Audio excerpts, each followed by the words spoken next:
Nitrogen is an important part of life on Earth.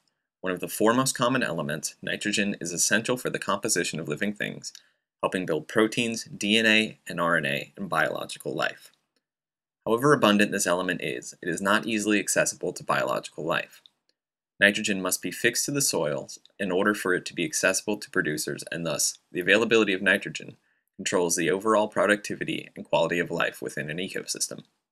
There are two ways which nitrogen is made available naturally: through fixation by specialized bacteria, which lives in symbiotic relationship to specific plants, and through lightning strikes, which causes atmospheric nitrogen to bond with oxygen to create nitric oxide. This limited availability within ecosystems maintains the delicate equilibrium of nutrient cycling through life in the system. As nitrogen is essential to the composition of living things, it follows that the availability of nitrogen is essential to successful agriculture. This relationship between nitrogen and agriculture was finally understood in the late 1800s and served as the basis for the growth of modern agriculture into the mid-1900s. With the discovery of this relationship, the push began to discover more effective ways of providing nitrogen to agricultural operations. As the Industrial Revolution continued, levels of prosperity soared and population sizes increased. It now became essential to the quality of human life that nitrogen be supplemented into agricultural operations to provide the supply for this new demand for food. In 1909, a scientist named Fritz Haber became the first person to successfully fix nitrogen synthetically. By the 1940s, the true industrialization of agriculture began with the use of Fritz Haber's process to synthesize ammonium nitrate as a vehicle to provide nitrogen fertilizer to agricultural soils. This allowed for the explosive growth of agribusiness and the formation of commercial agriculture as we know it today. It is estimated that 99% of today's inorganic nitrogen fertilizer is provided by the Haber process, and this fertilizer provides essential nitrogen for at least 2/5 of the global population. This number only rises as our population size continues to expand. If we apply our knowledge of the role of nitrogen and the nitrogen cycle, there can be no doubts that our increasing the availability of this element will have strong impacts on ecosystems. Nature has limited the availability of nitrogen within ecosystems with reason. Ecosystems have only a limited capacity to sustain life, and an equilibrium point of productivity must be maintained so that the processes of the ecosystem can continue to run smoothly and efficiently. While the natural limits of nitrogen within an ecosystem create a negative feedback loop, limiting the overall productivity of the ecosystem, human intervention alters this, increasing the burden on the ecosystem and damaging the ability for it to sustain itself into the future. Understandably, there are a large number of ways in which this takes place. I can only cover a few of them, but they do extend outside of these. As we have seen, increases in the nitrogen level in water causes a phenomenon called eutrophication. Mismanagement and improper use of agricultural resources causes nutrients such as nitrogen to leach into soils, groundwaters, and into surface waterways. This sudden abundance of nutrients increases the ability of phytoplankton in the water to photosynthesize, increasing the overall population and raising the overall productivity of the ecosystem. This imbalanced increase of nutrients and the productivity of these ecosystems creates a strain on resources, and the decomposition of these phytoplankton decreases the level of dissolved oxygen in the water. These hypoxic conditions either kill or force out the organisms which normally reside in the habitat. This process greatly reduces the biodiversity of the ecosystem and creates lasting and possibly irreversible effects on the ecosystem's function.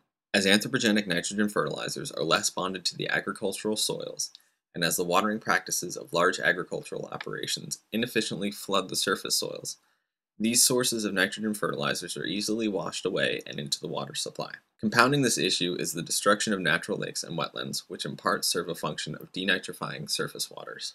The loss of these natural sources of water denitrification has decreased the ability for the waterways to handle increased nitrogen inputs and increase the effects felt from our agricultural practices. The use of nitrogen fertilizers also affects atmospheric levels of gases such as nitrous oxide, nitric oxide, methane, and ammonia. Just as the overuse and mismanagement of modern agricultural practices affects nutrient levels in waterways, these same tactics also increase the emission of these gases from soils and water bodies into the atmosphere. One example worth highlighting of the problems this causes is nitrous oxide's role in global climate change. Nitrous oxide is an extremely effective greenhouse gas, contributing more to global warming than carbon dioxide. It is estimated that nitrous oxide is responsible for 5% of the greenhouse effect, while 70% of this gas comes from animal and crop production. These gases are also accountable for the alteration of nitrogen cycles in ecosystems not necessarily connected to ones where anthropogenic nitrogen fertilizers are used. Through atmospheric deposition, closed nitrogen loop ecosystems, such as rainforests, received increased nutrient inputs which cause alterations to their nutrient cycles. Much like eutrophication of water bodies, the deposition of nitrogen into these closed-looped ecosystems increases the productivity of the ecosystem and overstrains the delicate balance of biological life. The difficulty in prescribing solutions to these problems is that there is no complete one-step solution. While a reduction or complete removal of anthropogenic nitrogen fertilizers from agricultural practices would be a potential remedy to these problems, such high numbers of the world's population subsist off of food produced in this manner that abolishing these fertilizers immediately would cause increases in food prices and decrease the overall food supply. We need to ensure that we are capable of providing adequate nutrition globally before cutting down the global production of food, as it would not be fair to enact policies which disproportionately affect individuals and nations dealing with low economic and agricultural resources. These tactics need the utmost discretion and can likely only be applied in affluent countries capable of providing the resources necessary to take on these changes. Some actions which can be taken involve an increase in the use of organic and traditional farming methods, which do not rely on inorganic fertilizers. While this does cause an increase in the overall cost of food, the benefits to human health and the minimization of environmental effects far outweigh the monetary costs. There are issues with this, of course, but there is no first world country that would not benefit from this change. Those countries whose population growth outpaces their economic growth and political stability will predictably have problems making these sorts of changes, and it is a serious question that this may not provide adequate levels of food production to meet the demand from the population. For this reason, it may not be feasible to implement these changes elsewhere, but the changes in the first world countries could begin to offset the global impacts of agriculture in developing and disadvantaged countries. Education can also be used to reduce our impacts.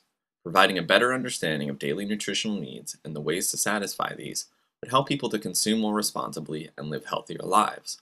This would also hopefully decrease market demand for those foods whose environmental costs outweigh their nutritional benefit. As the consumption of animal products is certainly not necessary to an individual's survival, and considering that the production of animal agriculture increases nitrogen resource inefficiencies, which endangers the well-being of ecosystems and the future of human populations, the imperative of reducing or completely eliminating such diets based in animal products is apparent and correlates with its ease of possibility and the low-level risk of such action. If this action is taken universally, the current population levels could be sustained with at least a reduction in the dependence of anthropogenic nitrogen fertilizers and more evenly distribute the use of nitrogen fertilizers based on practical necessity. This will cause a decrease in the introduction of these fertilizers into the environment, which may buy time to increase the effectiveness of our steps to change such impacts. Additionally, further research and innovation regarding current and future uses of nitrogen fertilizers is necessary, both to understand their proper application methods and the requirements of the products produced for food. As our understanding grows, it is possible to increase the efficiency of our use of these products, which seem harmful to the global and local environments, but essential to the sustaining of current population levels. We must also increase our understanding of the natural denitrification processes and decrease our impact on these, so that nature can at least have a chance in managing our effects. Clearly, a cultural shift must happen in our understanding of the priorities of agriculture and agribusiness. These problems present as evidence to the fact that profits must no longer be the motivating factor in the production of subsistence foods. As profit incentives increase, as we have seen drastically through the last century, and growing still throughout the current one, there is a perversion in the priorities of the business models in these industries. Ecological responsibility is pushed aside to make way for larger production yields with lower capital costs, all the while food prices increase. The benefits of these processes are felt by few, but the effects are felt globally and across all species. Bringing this down to the level of the individual American, responsibility in consumption becomes key.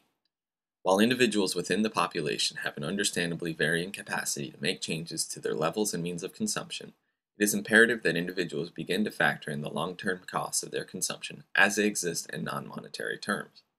As unnecessary overconsumption increases the burden of the individual on the ecosystem, it needs to be understood and considered within the realm of individual consumption that the impact of our choices grows and compounds as we consume outside the realm of necessity, and that these impacts affect not only human life, but also the non-human biological life which also inhabits our ecosystems. If we can adjust the considerations we make to the ways in which we consume, and we attempt to reduce the impact of all human actions, we can make some progress towards fixing the current situation.